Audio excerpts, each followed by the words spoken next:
వివేక హత్య కేసులో కడప ఎంపీ అవినాష్ రెడ్డికి హైకోర్టులో ఊరట లభించింది. అవినాష్ బెయిల్ రద్దు కోరుతూ దస్తగిరి వేసిన పిటిషన్ను తెలంగాణ హైకోర్టు కొట్టేసింది. మరోవైపు వైఎస్ భాస్కర్ రెడ్డికి సైతం బెయిల్ మంజూరైంది. ఇదే విషయంపై మరింత సమాచారం మా ప్రతినిధి శ్రీనివాస్ అందిస్తారు. శ్రీనివాస్, చెప్పండి.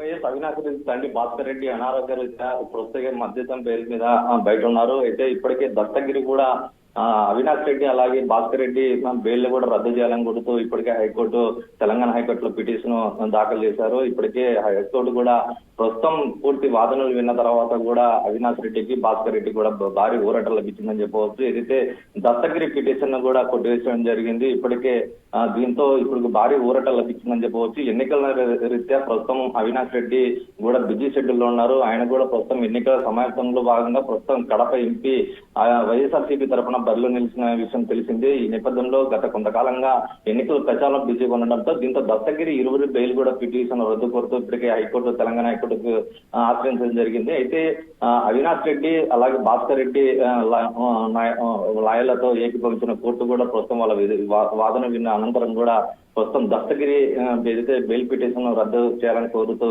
ఆశ్రయించారు. బెయిల్ రద్దు కోరుతూ కూడా ప్రస్తుతం పక్కన పెట్టినట్టు తెలుస్తుంది. దీంతో భారీ ఊరటగా లభించినట్టు తెలుస్తుంది. ఇప్పటికే ఆ ఎన్నికలు సమీపిస్తున్న నేపథ్యంలో ప్రస్తుతం ఇరువురు కూడా ప్రస్తుతం తటస్థంగా కడప పార్లమెంటు పరిధిలోనే అవినాష్ రెడ్డి కూడా పూర్తిగా ఎన్నికల ప్రచారం నిర్వహిస్తున్నారు. దీంతో భారీ ఊరటగా లభించిందని చెప్పవచ్చు. Right Srinivas, thank you.